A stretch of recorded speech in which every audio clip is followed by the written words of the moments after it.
Victor, good morning. Condolences as well. I'm sure a very difficult morning for you. Yeah. Thank you for coming in, though, to chat to us. When did you last see or speak to Johnny?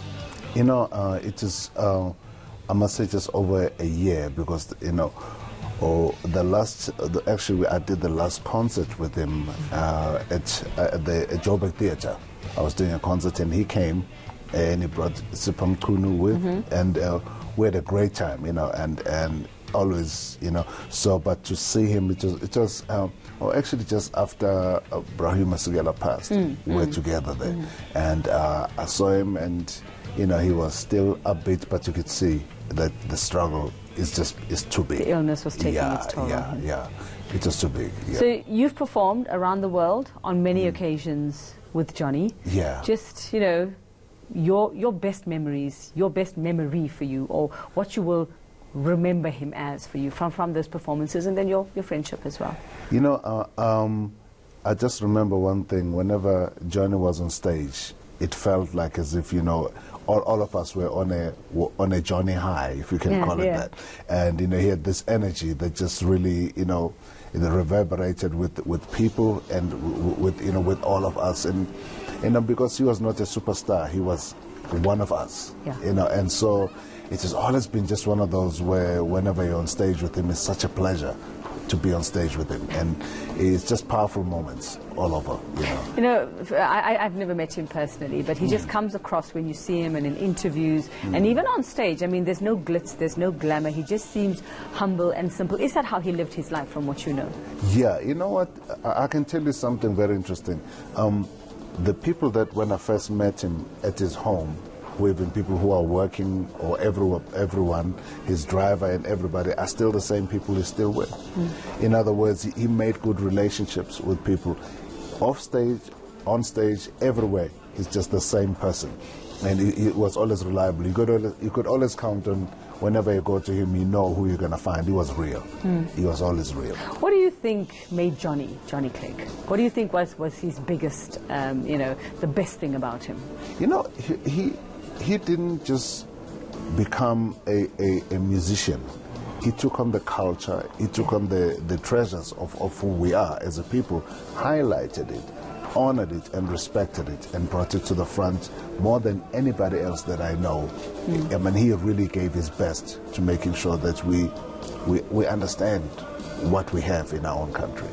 And for you as a person, from your conversations, your interactions, did you ever seek out advice from him? Did you ever go to him and say, Johnny, I have this problem, you know, help me out, or tell me what to do?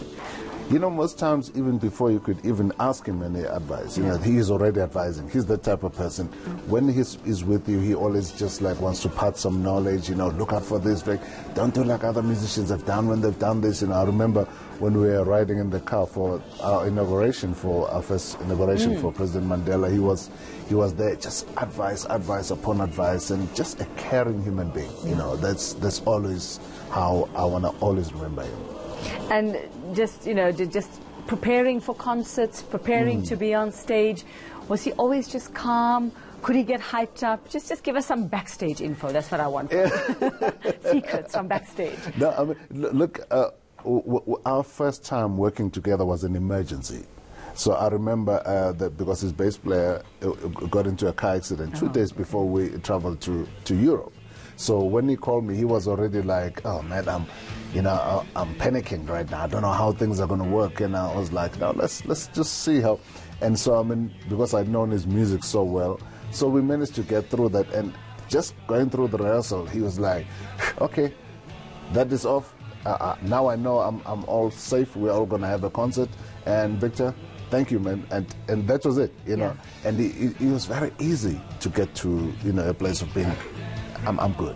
Now, obviously, we would know that music was his passion. Definitely music is high on that list. What else, from what you know of him, about him, were his passions in life? His passion is about culture. He's a passion about education, which is even the last thing that he did. His whole thing was like education. There's an MBA, you know, that he put together. A lot of musicians are benefiting from that, for us to understand the business of music. So it's always on him about just educate, you know, impart, but more importantly, just loving person. That's it, and the same person all the time.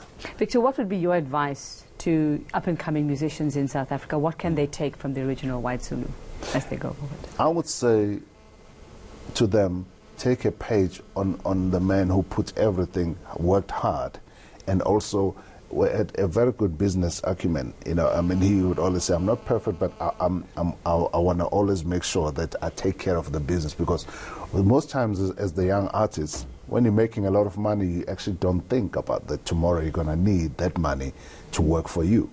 So this is why education was such an important part. And he was a very learned man himself as well, yeah. yes. Oh, yeah. An anthropologist, and he was lecturing and all of that. Yeah. So he did a lot. I don't know where he found the time, but he did it. Thank you very much, Victor, and condolences once again. Yeah, thank you.